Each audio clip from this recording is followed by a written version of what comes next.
Merci. D'accord. Merci. Merci, bonsoir à toutes et à tous.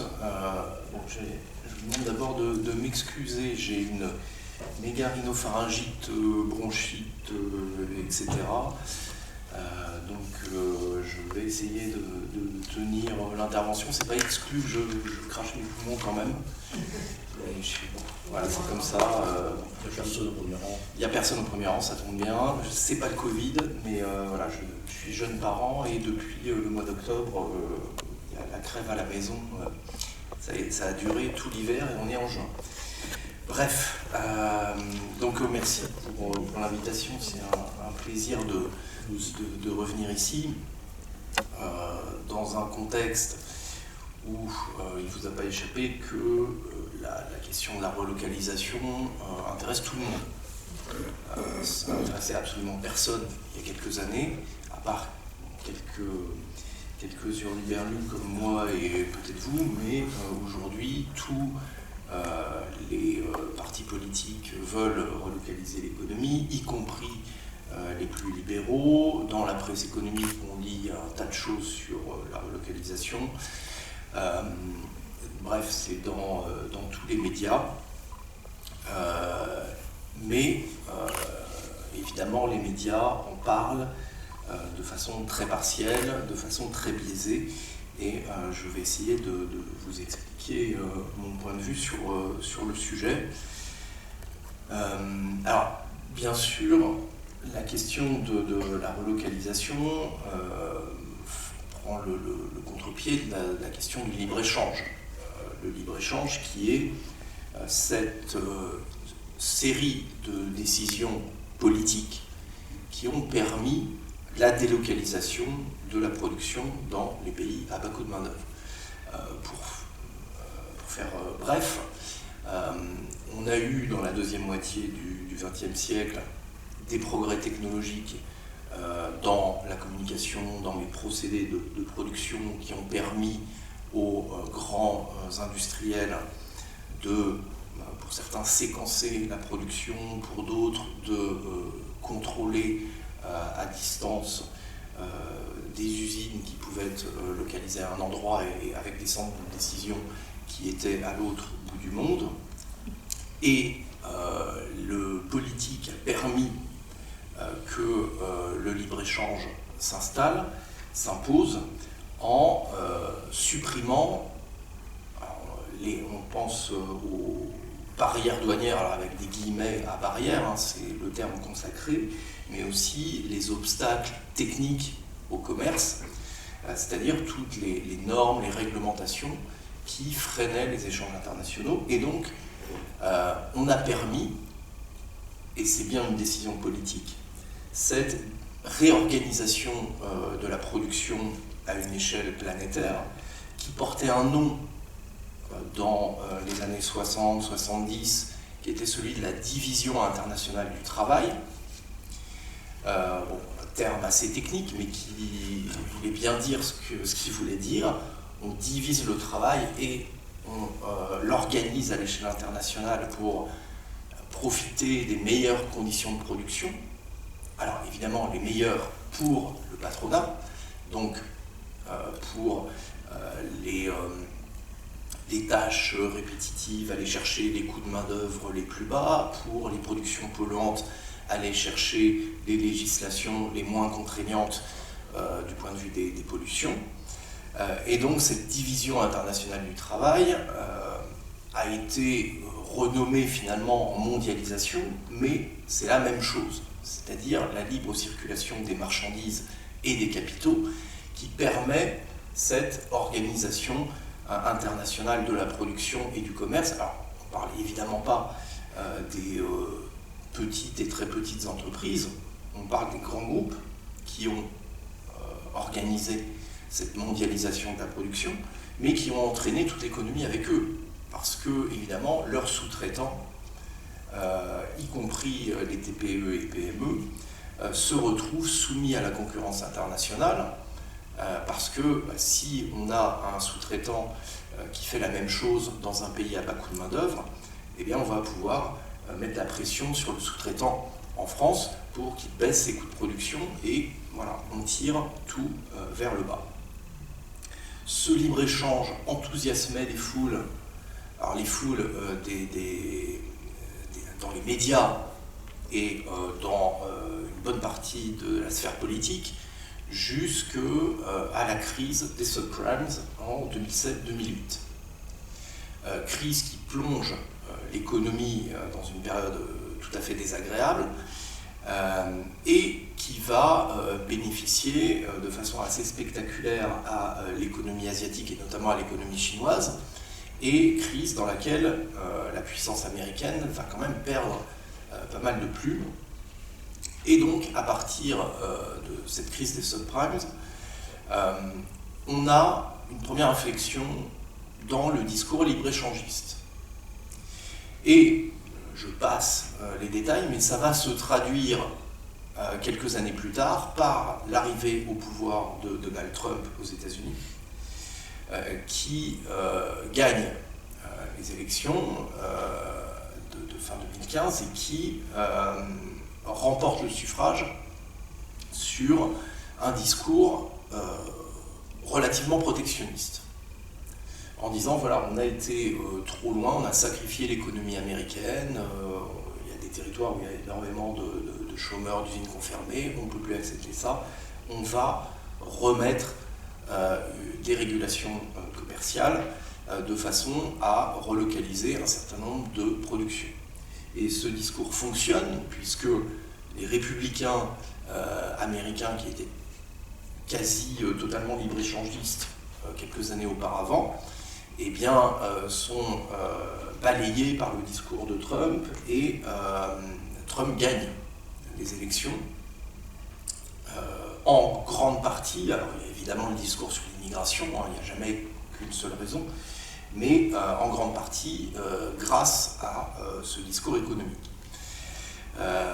Trump arrive au pouvoir et effectivement prend quelques mesures protectionnistes, notamment vis-à-vis de la Chine, mais de façon tout à fait timide et en adoptant un discours qui est très intéressant. Il dit je suis toujours pour le libre-échange, mais il faut un libre-échange qui soit juste.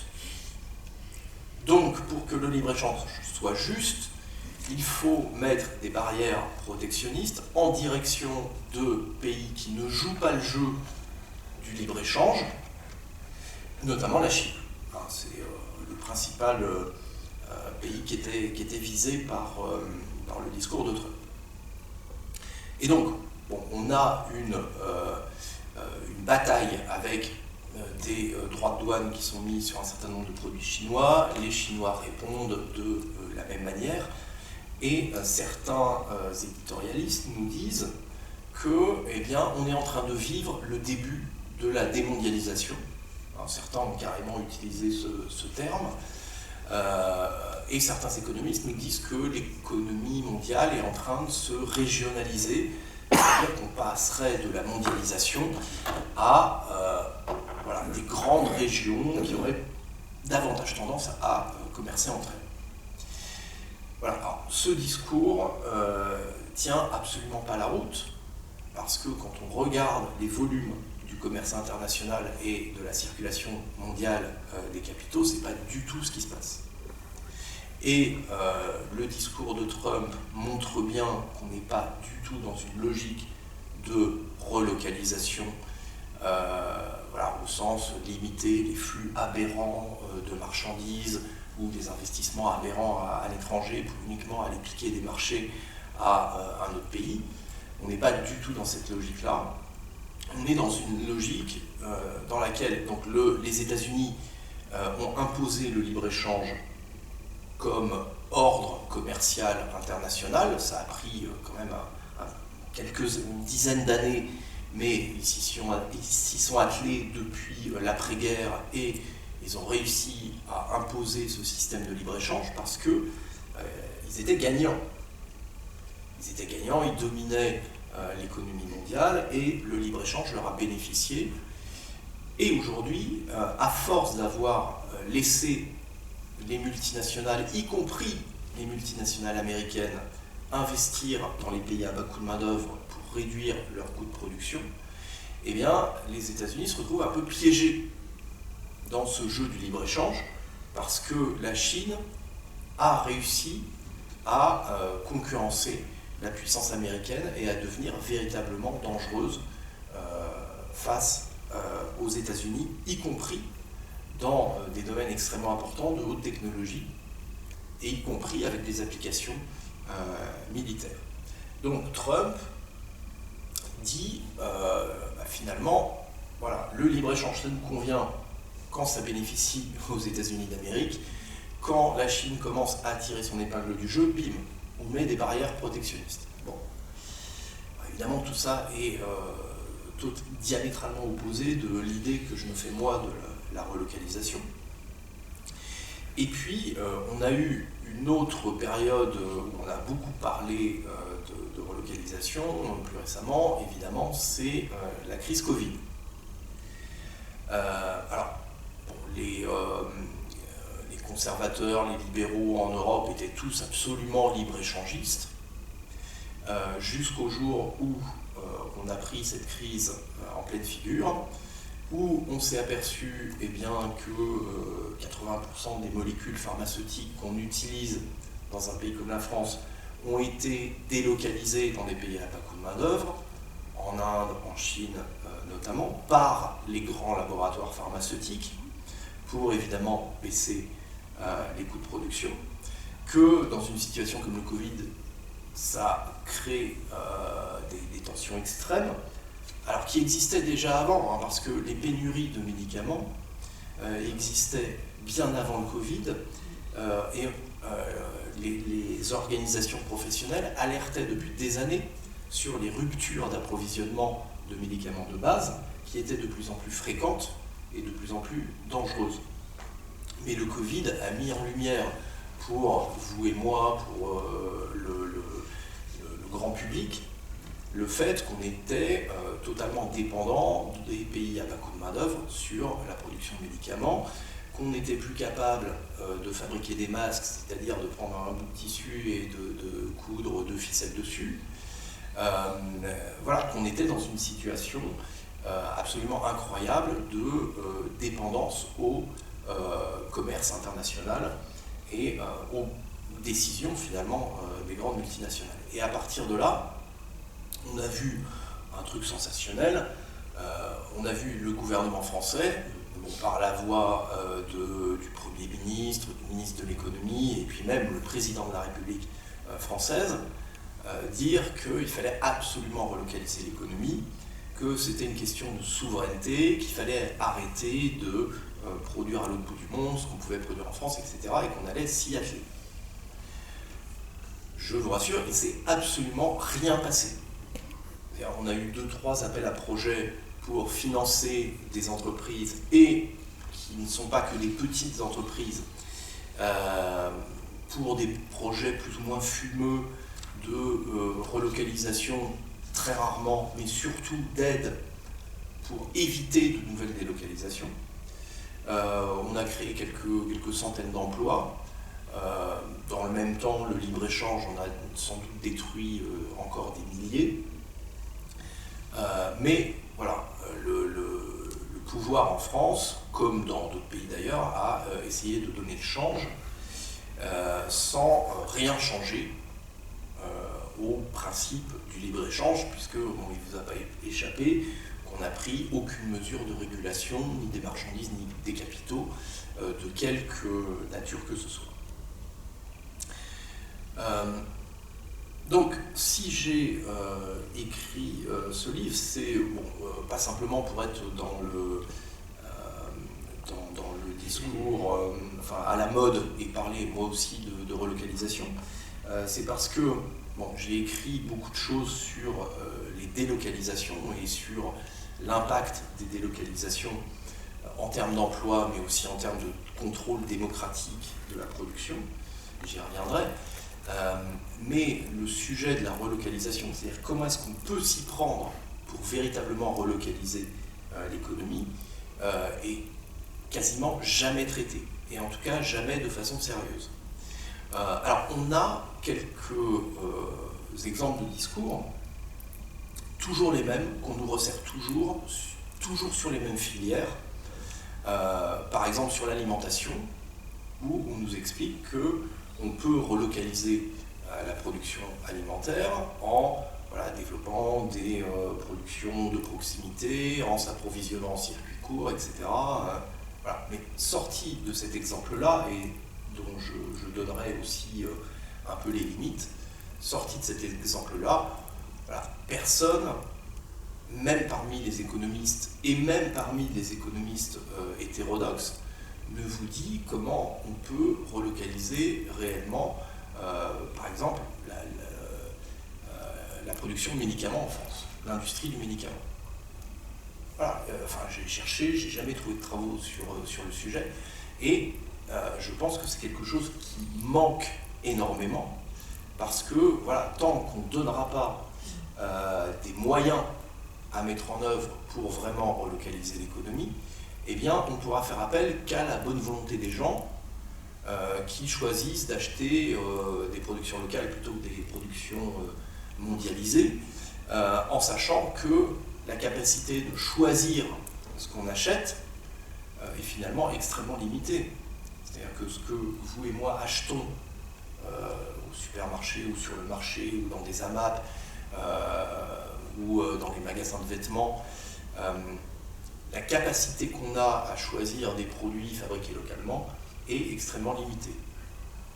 Et voilà, pour reprendre cet exemple du médicament, le médicament que vous achetez à la pharmacie ou qu'on vous donne à l'hôpital, vous avez le choix du consommateur ne fonctionne pas. Et c'est valable sur tout un tas de produits, parce que sur tout un tas de produits, on n'a même plus de production locale. Voilà, donc j'ai fait ce livre pour essayer de donner évidemment des grands principes, mais aussi de donner des exemples sur un certain nombre de filières et de montrer comment on pouvait s'y prendre.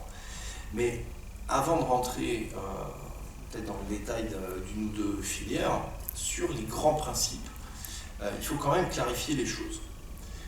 Vous avez des gens qui vous parlent de relocalisation à tort et à travers, avec évidemment des objectifs politiques très différents. Si on prend l'actuel gouvernement, l'actuel pouvoir politique en France, le président de la République et les ministres, les précédents et ceux qu'on a aujourd'hui, pour eux, relocaliser, ça veut dire quoi? Ça veut dire être compétitif dans la concurrence internationale. Il ne s'agit pas de changer les règles de la concurrence, il s'agit de s'y plier et de faire en sorte que l'économie française soit concurrentielle. Donc, autant vous dire qu'avec des arguments pareils, eh bien, on justifie tout, de la réforme de retraite à la baisse du coût horaire du travail, à l'augmentation de la durée hebdomadaire du travail, etc. Voilà. Bref, il faut bosser plus, il faut que les salariés coûtent moins cher, il faut même automatiser la production dans certaines filières pour concurrencer les travailleurs chinois. Et d'ailleurs, c'est ce que font certaines entreprises quand on regarde les rares entreprises qui ont relocalisé ces dernières années. Quasiment toutes l'ont fait en automatisant. C'est-à-dire que vous ne créez pas d'emploi, vous en détruisez. Alors vous en détruisez là où était implantée la production avant, au Bangladesh, en Chine, voilà. Et en France, vous allez misérablement créer quelques dizaines d'emplois parce que ces relocalisations sont basées sur une automatisation poussée pour garder les mêmes coûts de production qu'en Chine, au Bangladesh ou dans les autres pays à bas coût de main-d'œuvre. Il n'y a pas de mystère. Le capitalisme, dans un système de libre-échange, ne sait faire que ça. Et donc, voilà, la relocalisation version Macron ou version Les Républicains, c'est ça. C'est pour relocaliser, il faut être plus compétitif que les autres et donc aller plus loin encore dans l'austérité, dans la réduction des coûts. Alors, d'autres parties industries, d'autres formations, d'autres économistes parlent de relocalisation pour d'autres motifs. Pour véritablement créer de l'emploi, évidemment. On peut être que d'accord avec ça, mais encore faut-il ne pas tomber dans cette relocalisation où les grandes entreprises vont automatiser, parce que sinon on ne créera aucun emploi. Et puis, il y a bien sûr des raisons stratégiques, c'est-à-dire le fait que certaines productions essentielles ne tombent pas dans les mains de grands fonds d'investissement, de grandes puissances étrangères, et donc voilà, des questions, on va dire, de souveraineté. Et ces deux sujets, l'emploi et la stratégie, finalement, la stratégie industrielle, bon, vous retrouvez des défenseurs de cette relocalisation à différents niveaux du spectre politique. Vous avez des gens de gauche, enfin de gauche radicale, mais aussi des souverainistes de droite, voire d'extrême droite, qui vont revendiquer cette relocalisation pour ces raisons. Moi, je suis d'accord sur le fait que la relocalisation va permettre de créer de l'emploi. Je suis d'accord sur le fait qu'il y a des secteurs d'activité stratégiques qui doivent rester sous contrôle national, mais j'ajoute absolument une raison et qui voilà, fait la différence entre la relocalisation des nationalistes et la relocalisation des forces progressistes de transformation de la gauche radicale, pour faire plus court, c'est le contrôle démocratique de la production. C'est-à-dire que, pour moi, la première raison pour laquelle il faut relocaliser, c'est pour contrôler démocratiquement la production. C'est-à-dire que ce n'est pas juste pour produire français au lieu de produire en indien ou chinois, c'est pour faire en sorte que le politique dispose d'un levier sur l'économie. Parce qu'il est bien évident que quand vous avez une production intégralement délocalisée, comme la production de médicaments par exemple, vous ne pouvez pas contrôler cette production. Vous avez des multinationales, même si certaines peuvent avoir leur siège en France, qui sont allées se placer sous le coup de la loi indienne, chinoise ou autre, pour bénéficier de certaines conditions de production, et voilà, la loi française s'applique en France, point. Donc, le seul moyen de reprendre réellement le contrôle sur ces grandes firmes, c'est de relocaliser la production pour placer cette production sous le coup de la loi française. Et quand on dit ça, bon, évidemment, tout de suite, voilà, ça crée une séparation nette avec tous les discours souverainistes, relocalisateurs, protectionnistes de droite, qui eux ne veulent que voilà, recréer peut-être de l'emploi en France, remettre sous bannière nationale une partie de la production, mais qui n'ont absolument pas l'intention de contraindre les détenteurs de capitaux, de contraindre les grandes multinationales françaises. Donc j'insiste parce que c'est extrêmement important à un moment où, d'une part, on a une partie des forces politiques réactionnaires qui jouent sur un certain nombre de discours pseudo-sociaux.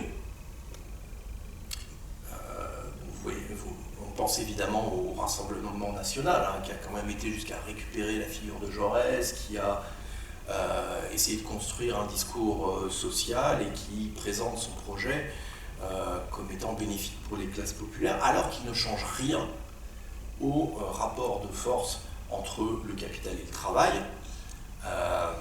Mais on a cet amalgame qui est entretenu, et puis aussi par des forces politiques qui nous expliquent qu'on pourrait faire une union de tous les souverainistes, de droite comme de gauche. On a entendu ça de la part de pas mal de personnes ces derniers temps, en oubliant quand même que les finalités politiques sont diamétralement opposés et qu'on ne peut pas créer une alliance politique uniquement sur un objectif de court terme qui serait de restaurer un peu de souveraineté nationale. Donc cette relocalisation que je défends, c'est une relocalisation de classe, une relocalisation de combat face aux forces de l'argent, de façon à mettre les multinationales sous contrôle politique. Voilà, alors ça suppose évidemment de se placer dans une perspective où ce seraient des gens comme nous qui dirigerions le pays, mais c'est ce que j'ai toujours fait, c'est-à-dire que j'ai jamais considéré j'ai jamais trouvé d'intérêt à essayer de dire aux forces qui gouvernent le pays ce qu'on peut faire en l'état actuel des choses. Je me suis toujours adressé à ma famille politique, c'est-à-dire à la gauche radicale, en espérant qu'un jour elle arrivera au pouvoir et qu'elle pourra mettre en œuvre une véritable relocalisation écologique et sociale. Alors, comment est-ce que ça peut se passer? Ça se passera pas de la même façon suivant les différentes filières. Et là encore, le discours des médias, mais aussi le discours d'un certain nombre d'économistes est tout à fait caricatural. On entend depuis des années que le protectionnisme va permettre de relocaliser la production. Alors, je suis un défenseur du protectionnisme, de certaines formes de protectionnisme, mais je suis le premier à dire que le protectionnisme ne permet pas, comme par magie, de relocaliser la production. C'est faux. On peut prendre un ou deux exemples. Les panneaux photovoltaïques, vous mettez aujourd'hui une mesure protectionniste, vous n'allez pas relocaliser la production. Il n'y a plus de production en Europe.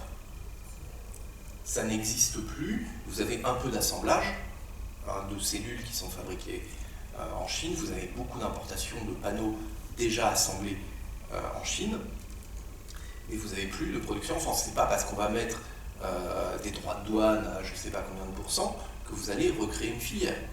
Il faut bien que vous ayez des industriels qui soient prêts à y aller et que, avec une régulation des échanges, en faisant payer le coût caché des délocalisations, eh bien, on rétablisse l'équilibre. Mais voilà, c'est pas les droits de douane, c'est pas de la magie. Même chose sur le médicament. Vous mettriez des droits de douane aujourd'hui, vous ne feriez qu'une chose, c'est augmenter mécaniquement le prix des médicaments. Vous n'avez plus de production en Europe. Alors je parle pour les molécules de base, c'est l'essentiel de ce qu'on consomme. Évidemment, vous avez des médicaments de pointe qui sont encore fabriqués en France, mais l'essentiel de ce qu'on consomme est délocalisé. Donc voilà, vous avez tout un tas de sujets sur lesquels le protectionnisme est inefficace comme mesure de départ. Ça ne veut pas dire qu'il ne faut pas du protectionnisme. Ça veut dire qu'avant de mettre en place une régulation des importations de marchandises, il faut avoir mis en place une filière nationale. Et puis, ce protectionnisme dont beaucoup de médias parlent, alors pour en dire du mal, et dont quelques-uns en parlent, et quelques économistes en parlent pour en dire du bien, on pense souvent aux marchandises. Voilà, des droits de douane, des quotas. Mais personne ne parle du plus important à mon avis, c'est les capitaux. On a aujourd'hui une libre circulation des capitaux qui n'a pas toujours existé, loin de là.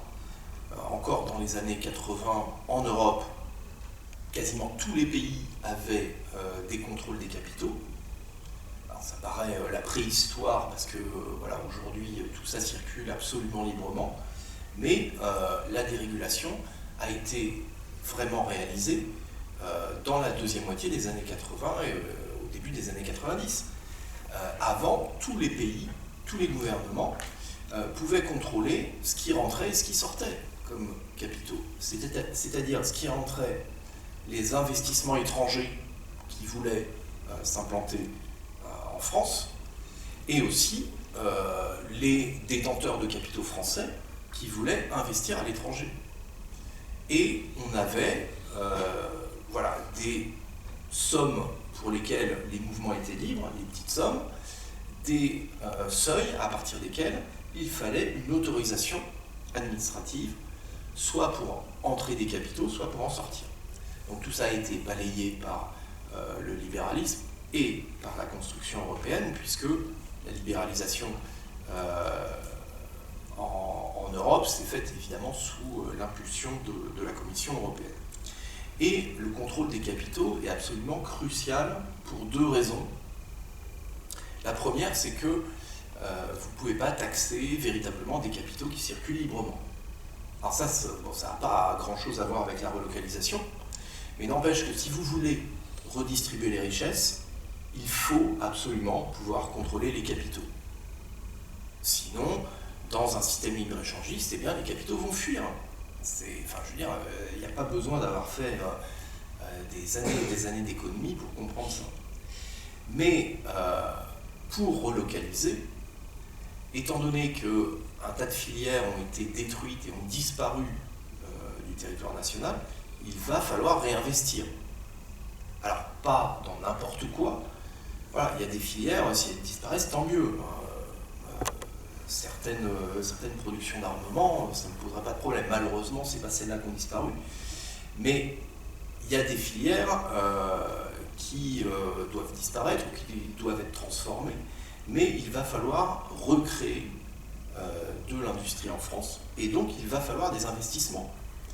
Et il ne faut pas compter sur la libre circulation des capitaux et donc sur le bon vouloir des détenteurs de capitaux pour venir investir en France si on a un gouvernement de gauche radicale, un gouvernement qui leur veut du mal, en fait. Bon. Donc, il va falloir contrôler les mouvements de capitaux pour avoir des investissements publics dans un certain nombre de domaines et pour orienter les investissements privés dans d'autres. Et dernière chose dont on ne parle jamais dans le débat sur la relocalisation, c'est celui de la propriété de la production. Et c'est pourtant un débat essentiel parce que avant de savoir comment on peut reconstruire une filière, c'est-à-dire remettre en place la technologie, recréer des usines, il serait bon de se poser la question de savoir si telle ou telle filière doit être confiée au privé ou doit être publique. Encore une fois, sur la question du médicament, on peut très légitimement se poser la question, et voilà, moi j'y réponds même en disant, je considère que la santé doit être publique, y compris la production de molécules pharmaceutiques, c'est-à-dire y compris l'industrie de la santé, y compris la production de matériel qui équipe les hôpitaux français, notamment le matériel d'imagerie médicale. Voilà, tout ça, en théorie, devrait être public. De même que la production d'énergie devrait être publique.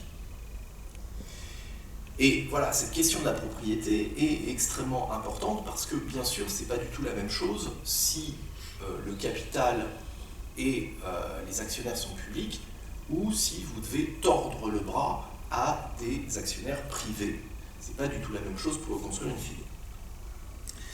Donc voilà, j'ai essayé d'appliquer ces principes, cette réflexion à un certain nombre de secteurs. Donc bon, comme on disait tout à l'heure, il y en a 5 dans le livre. Premier secteur, c'est celui des capitaux, qui est pour moi un préalable.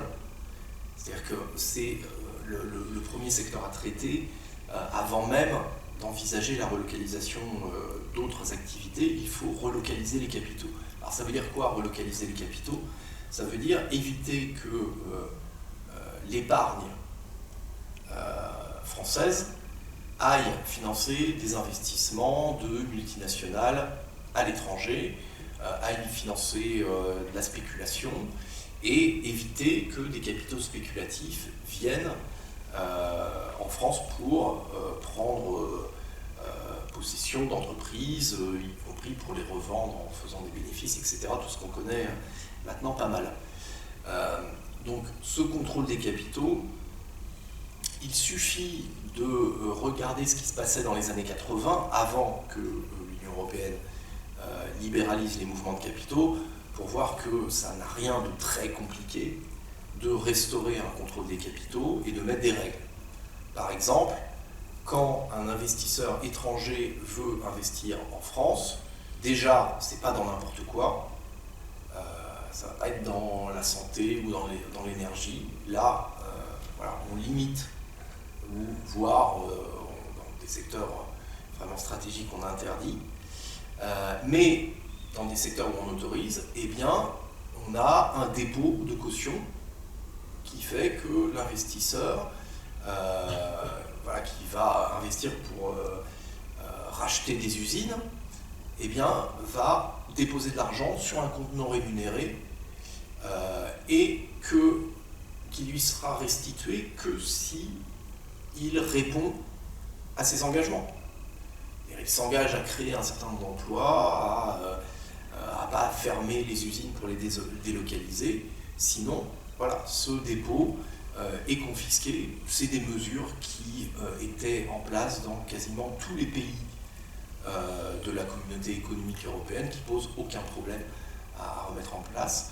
De même que contrôler la sortie de capitaux, c'est-à-dire voilà, un riche particulier français qui voilà, est assis sur un confortable compte en banque et qui décide d'investir dans l'immobilier en Grèce pour faire davantage de bénéfices plutôt que d'investir en France, eh bien, on peut limiter ces investissements spéculatifs ou les interdire, en sachant que voilà, c'est des investissements qui vont faire augmenter le coût de l'immobilier dans ces pays, qui vont empêcher des gens de se loger.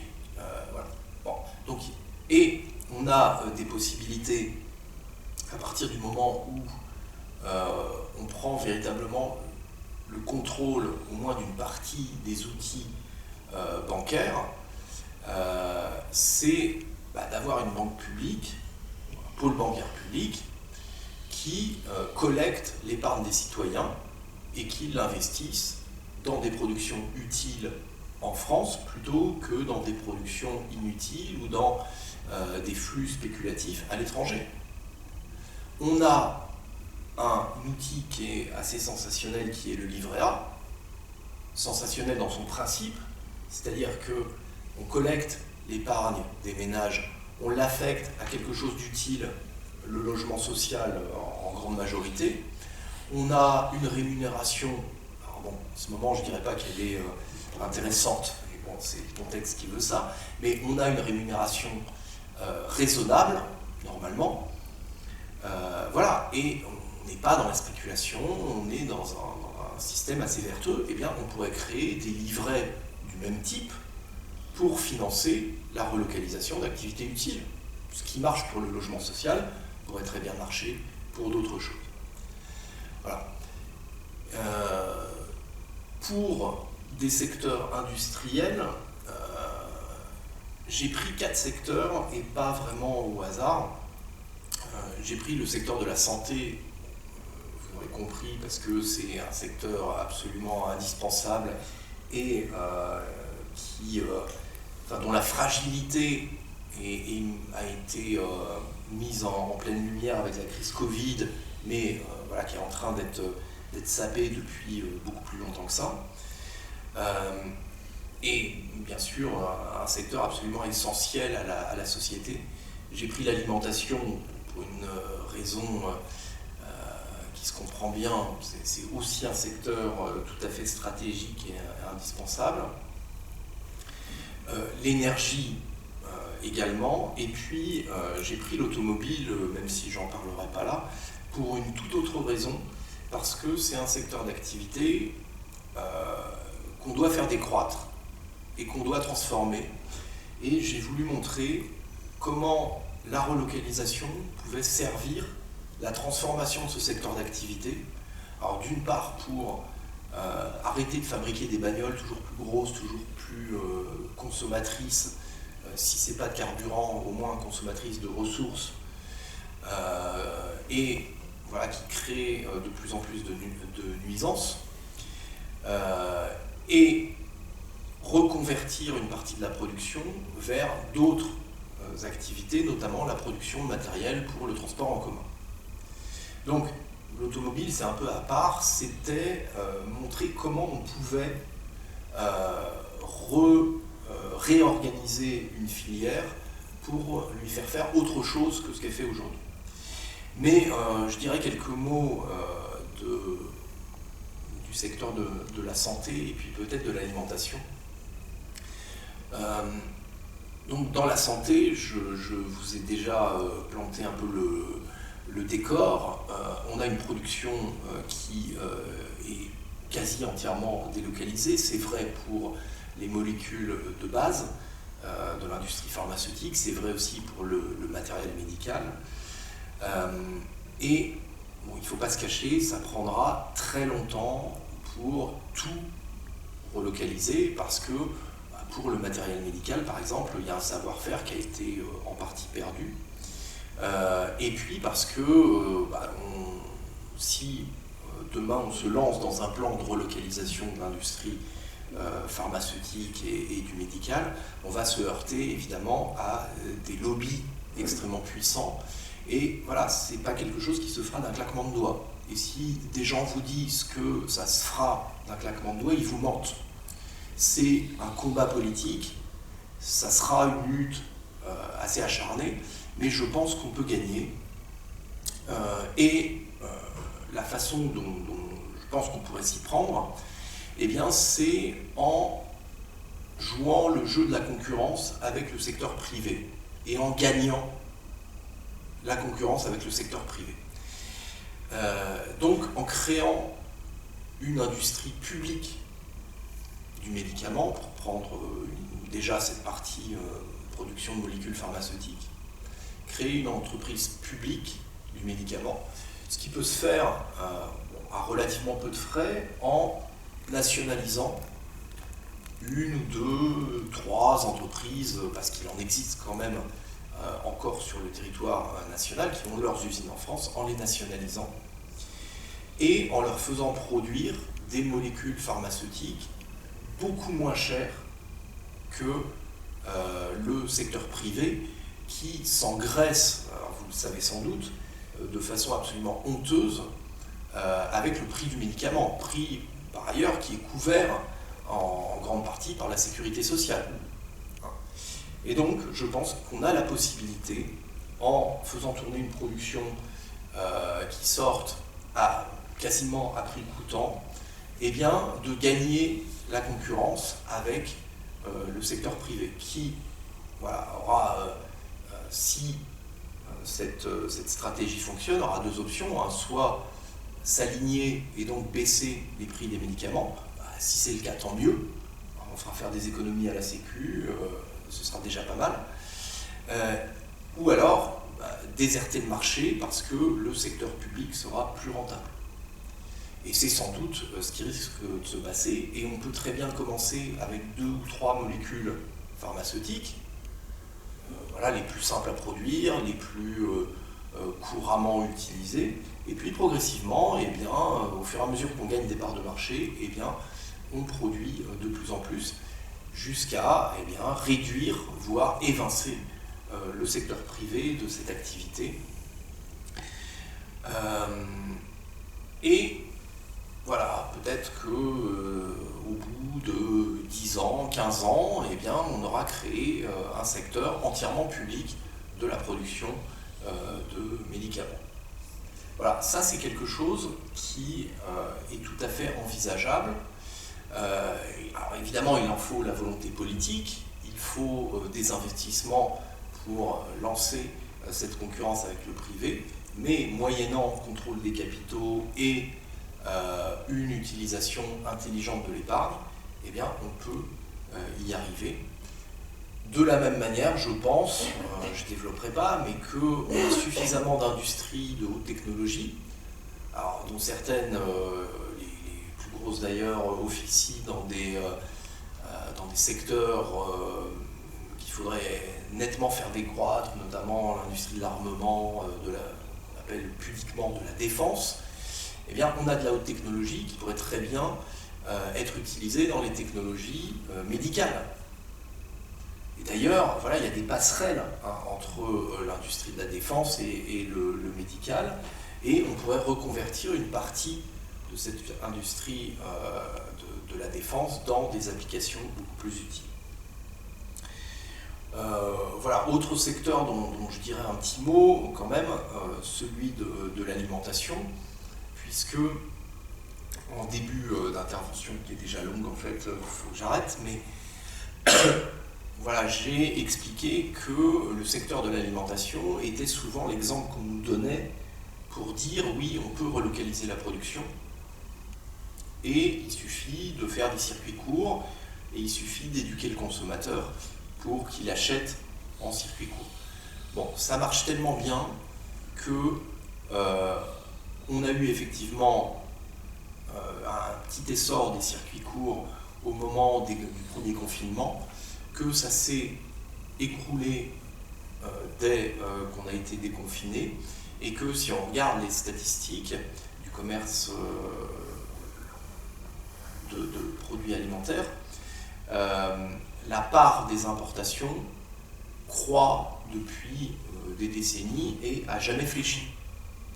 Et on continue à importer de plus en plus de produits alimentaires de pays, voilà, on cultive dans des conditions écologiques qui sont assez catastrophiques, ou des produits de surpêche, etc. Enfin, vous connaissez ça normalement très bien. Et pour prendre les fruits et les légumes, qui sont quand même un peu la matière première de la MAP, eh bien, vous avez 60% des fruits consommés en France qui sont importés, et 40% des légumes consommés en France qui sont importés. Alors bien sûr, dans les fruits, vous avez les fruits exotiques qu'on ne peut pas cultiver ici, mais bon, c'est une petite partie des volumes. On importe massivement parce que c'est moins cher de produire ailleurs. Donc, pareil, si on veut relocaliser la production alimentaire, moi je ne crois pas que les AMAP suffiront, même si c'est absolument indispensable. Je fais partie d'une AMAP, si vous n'y êtes pas déjà, je vous engage à en faire partie, c'est super, mais ça ne suffira pas. Tout comme les initiatives des collectivités locales pour approvisionner telle cantine en carottes produites localement, c'est très bien, mais ça ne suffira pas non plus. Le rapport, enfin on n'est pas du tout sur un tel rapport de force. Il s'agit d'affronter le lobby de la grande distribution, il s'agit d'affronter le lobby de la production industrielle et de faire les choses autrement. Et donc sans régulation politique, on n'y arrivera pas. Alors sans régulation politique en matière de commerce et en matière de politique agricole. Et là, encore une fois, une vision de transformation écologique et sociale n'a rien à voir avec une vision nationaliste ou conservatrice de la relocalisation, où, voilà, pour la droite et l'extrême droite, il s'agit juste de privilégier la production française par rapport à la production étrangère. Bon, et encore, à partir du moment où c'est pas trop, ça déstructure pas trop les équilibres économiques. Pour nous, ça doit être autre chose. L'objectif, c'est de transformer l'agriculture nationale et de faire en sorte que cette agriculture produise des produits de qualité et respectueux de l'environnement. Et ça ne se fera pas en laissant les commandes aux grandes surfaces, aux grands lobbies agricoles. Donc ça veut dire relocaliser en transformant cette production. Alors effectivement, il faudra réguler les échanges, parce que si voilà, la carotte bio française est en concurrence libre et non faussée avec la carotte bio je sais pas moi, où est-ce qu'on produit des carottes bio dans les pays de l'Est de l'Europe, avec des coûts bien inférieurs, eh bien, la loi du libre-échange fera que l'agriculteur qui produit ses carottes bio en France ne sera pas rentable. Donc oui, il faut une régulation des échanges, mais il faut beaucoup plus. Il faut une refonte des politiques agricoles. Voilà, je prends ces deux exemples. Je ne détaillerai pas l'énergie, l'automobile, on en parlera si vous voulez dans les échanges. Mais en tout cas, vous aurez compris pourquoi il y a ce sous-titre au livre. Donc, pour sortir du libre-échange et du nationalisme économique, parce que, bien sûr, il faut s'opposer à une vision libre-échangiste de l'économie, puisque ce libre-échange bénéficie d'abord aux grandes puissances économiques, aux multinationales, à la finance, mais ce n'est pas le libre-échange ou le nationalisme économique. On peut très bien avoir une régulation de l'économie avec des mesures protectionnistes, mais qui soient au service de la justice sociale, de la protection de l'environnement, de la redistribution des richesses. Et évidemment, c'est cette vision-là que je défends. Et je vous remercie. Merci.